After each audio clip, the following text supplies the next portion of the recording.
Hello guys, পেকমস অ্যালবামে আপনাদের সবাইকে আরও একবার ওয়েলকাম। আজ অক্টোবর মাসের 23 তারিখ বৃহস্পতিবার। আমরা যাচ্ছি মাম মাউন্টেন দেখতে পেনসিলভেনিয়াতে। আজকে বাইরেটা একটু ক্লাউডি আছে, তারপরেও ওয়েদারটা কিন্তু বেড়াতে যাওয়ার জন্যে একদম পারফেক্ট। তো আজকে আমরা এই ব্লগের মাধ্যমে আপনাদের সঙ্গে মাম মাউন্টেনটা দেখতে কেমন, মাউন্টেনটার নাম মাম রাখা হয়েছে কেন এবং পেখম কেমন এনজয় করলো সেই সমস্ত গল্পটাই শেয়ার করব। So please stay tune. এখন সকাল 8টা বাজে। আমরা মাম মাউন্টেনটা দেখতে যাব বলে দেখুন পেখম কিন্তু রেডি হয়ে গেছে, আর এদিকে পেখমের ড্যাডিও কিন্তু রেডি হয়ে গেছে, সঙ্গে আমিও কিন্তু রেডি হয়ে গেছি। যেহেতু অক্টোবর মাস, তাই বাইরে কিন্তু অলরেডি হালকা ঠান্ডা পড়ে গেছে, তাই আমি আর আমার পেখমের জ্যাকেটগুলো সঙ্গে নিয়ে নিয়েছি। আর পেখমের ড্যাডি তো জ্যাকেটটা পরেই নিয়েছে। কথা বলতে বলতে আমরা কিন্তু গাড়িতে উঠে পড়েছি। দেখুন পেখম কেমন হ্যাপি মুডে আছে। আর এই মাম মাউন্টেনটাতে কিন্তু আমরা প্রথমবার যাচ্ছি। যেহেতু আমরা উইকডেতে মাউন্টেনটা ভিজিট করতে যাচ্ছি, তাই একটু আর্লি রওনা হওয়ার চেষ্টা করলাম, যাতে ট্রাফিক জ্যামটা একটু এড়াতে পারি। এখনও কিন্তু আমাদের ব্রেকফাস্ট করা হয়নি, তাই আমরা প্রথমে যাব ডানকিন ডোনাটসে, ওখান থেকে ব্রেকফাস্টটা নেব। অ্যাজ ইউজুয়াল আমি কিন্তু লাঞ্চটা বানিয়ে নিয়েছি, তবে লাঞ্চের মেনুতে কি রেখেছি সেটা আমরা যখন লাঞ্চ করব সেই সময় আপনাদের সঙ্গে শেয়ার করার চেষ্টা করব। আর এই ব্লগটা যখন আপনাদের সঙ্গে শেয়ার করব তখন হয়তোবা উইন্টার পড়ে যাবে, কেননা ছোট বেবি নিয়ে সব কিছু এক হাতে সামলিয়ে ওঠাটা একটু কষ্টকর হয়ে যায়। যাই হোক, এই মাম মাউন্টেনটা সম্পর্কে আমরা জানতে পারি একটা সোশ্যাল মিডিয়ার মাধ্যমে, আর সেখান থেকে দেখার পর আমাদের এতটা ভালো লেগে যায়, তাই আমরা স্বচক্ষে দেখার লোভ সামলাতে না পেরে আজকে দেখার জন্যে রওনা হয়ে পড়েছি। এই মাউন্টেনটা কিন্তু আবার মাউন্টেন অফ মামস নামেও পরিচিত। আর আমাদের বাড়ি থেকে ড্রাইভিং ডিস্টেন্স জিপিএসে শো করছে 3 ঘন্টার মতো টাইম লাগবে। জানি না অ্যাকচুয়াল টাইমটা কত লাগবে, কেননা কতটা টাইম লাগবে সেটা অনেক সময় ডিপেন্ড করে ট্রাফিক জ্যামের উপরে। যাই হোক, আপনাদের সঙ্গে আবারও আমাদের কথা হবে মাম মাউন্টেনে পৌঁছানোর পর।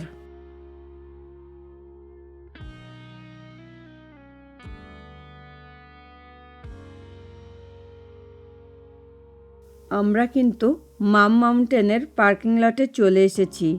দেখুন ওই দূরে কিন্তু মাউন্টেনটা দেখা যাচ্ছে।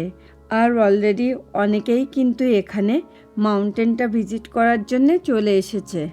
এখানে এসে একটা জিনিস খুব ভালো লাগলো, সেটা হলো বিশাল পার্কিং লট রয়েছে মাউন্টেনটার কোল ঘেঁষেই, তাই গাড়ি পার্কিং করা নিয়ে কোনো চিন্তা নেই।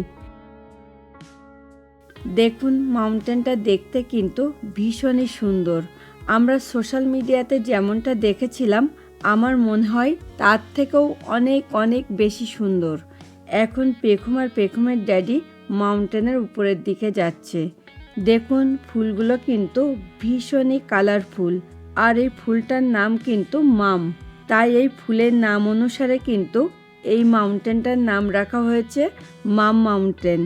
ইচ্ছে আছে এখানে অনেক ফটো তোলার, আর ফটো সেশনের কিছু কিছু ক্লিপস আপনাদের সঙ্গে শেয়ার করার চেষ্টা করব। এই মাউন্টেনটা কিন্তু এস্টাবলিশড করা হয় 1964 সালে।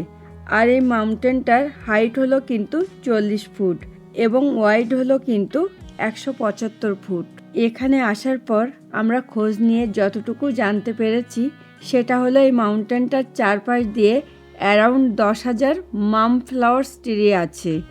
আর এই মাউন্টেনটার এক পাশ থেকে আর এক পাশে যাওয়ার জন্য কিন্তু একটা টানেল বা গুহা আছে, এবং এটার কোল ঘেঁষে আছে কিন্তু একটা গ্রিন হাউস। আর গ্রিন হাউসের ভেতরে আছে নানা প্রকারের গাছ ও একটা ওয়াটারফলস। তবে এই মাম মাউন্টেন কিংবা গ্রিন হাউসটা ভিজিট করার জন্য কিন্তু কোনো এন্ট্রি ফি লাগে না, মানে সম্পূর্ণ ফ্রি। এখন পেখম আর পেখমের ড্যাডি মাউন্টেনটার চারপাশের ভিউটা ঘুরে ঘুরে দেখছে।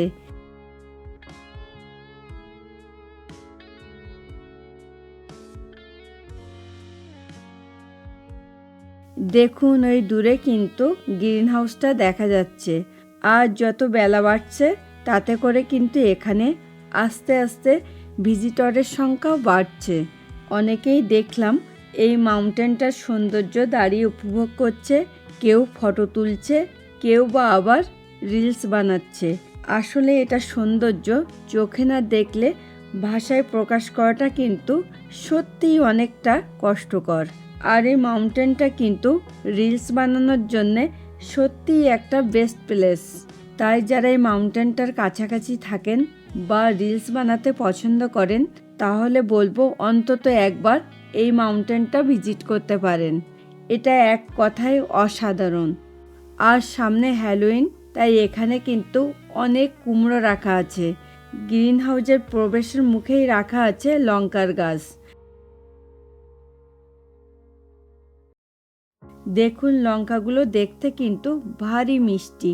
কথা বলতে বলতে আমরা কিন্তু গ্রিন হাউসের ভেতরে চলে এসেছি। আর এখানে কিন্তু বিভিন্ন রকমের ফুলের বীজ, টব, শোপিস ও নানা রকমের গাছ কিনতে পাওয়া যায়। তাই আপনারা চাইলে কিন্তু এখান থেকে বিভিন্ন রকমের গাছ কিনেও আনতে পারেন। স্পেশালি যারা গার্ডেন করতে ভালোবাসেন আমার মনে হয় তাদের জন্যে এটা একটা বেস্ট প্লেস।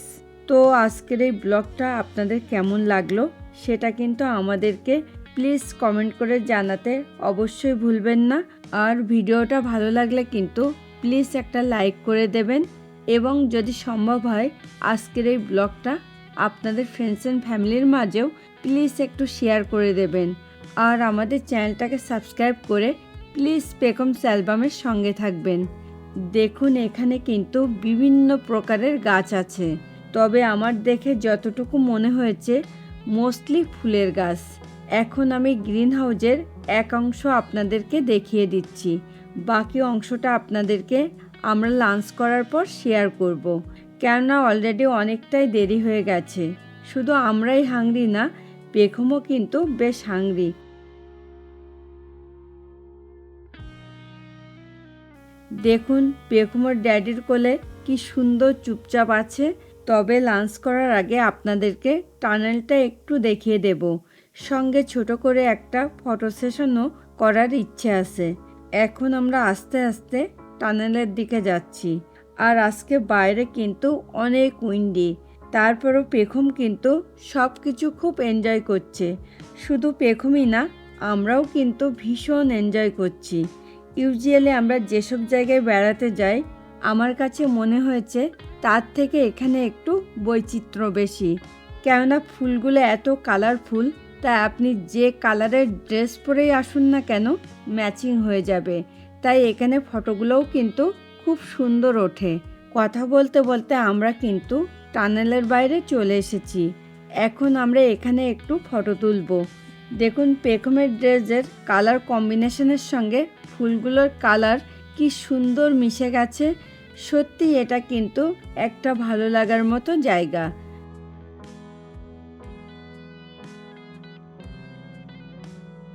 এখন আমরা লাঞ্চ করছি। আর আমাদের লাঞ্চের মেনুতে আছে কিন্তু চিকেন দাম বিরিয়ানি আর বয়েলড এগ।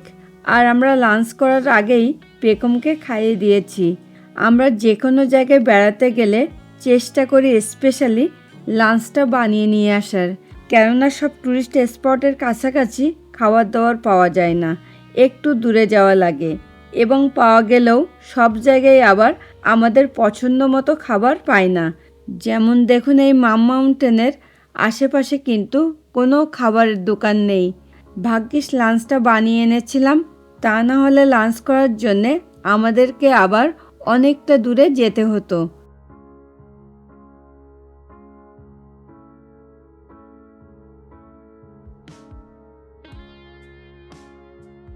লাঞ্চ শেষ করার পর আমি চলে এসেছি গ্রিন হাউসের আরেকটা অংশ দেখার জন্যে, যেখানটাতে আছে নানা ধরনের গাছ ও ওয়াটারফলস।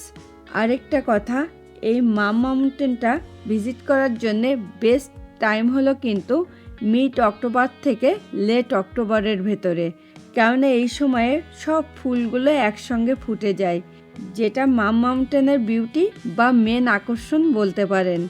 এখানে যে কত রকমের গাছ আছে আর সব গাছগুলোর নাম জানা সত্যিই অনেক টাফ ব্যাপার। আমি কিছু কিছু গাছের নামের সঙ্গে পরিচিত, তবে বেশিরভাগ গাছই কিন্তু আমার অচেনা। এখন আমি আস্তে আস্তে ওয়াটারফলসের দিকে যাচ্ছি। পেখম টায়ার্ড হয়ে ঘুমিয়ে পড়েছে, তাই পেখমের ড্যাডি গাড়িতেই বসে আছে। আর এরই ফাঁকে আমি আপনাদেরকে ওয়াটারফলসটা একটু দেখিয়ে দেওয়ার চেষ্টা করছি, কেননা আমরা এখানে আর বেশিক্ষণ থাকবো না, হয়তো বা অল্প কিছুক্ষণের মধ্যেই বাড়ির উদ্দেশ্যে রওনা হব। আর তাছাড়া বাড়ি পৌঁছাতে পৌঁছাতে আমাদের মনে হয় অনেকটা রাতও হয়ে যাবে।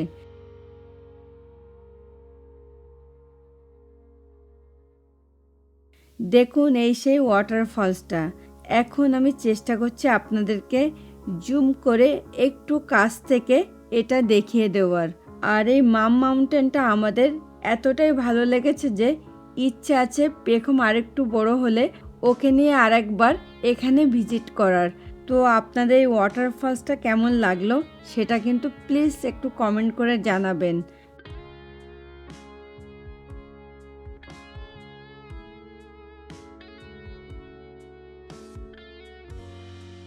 দেখুন যত বেলা বাড়ছে ততই কিন্তু এখানে ভিজিটরের সংখ্যাটাও বাড়ছে।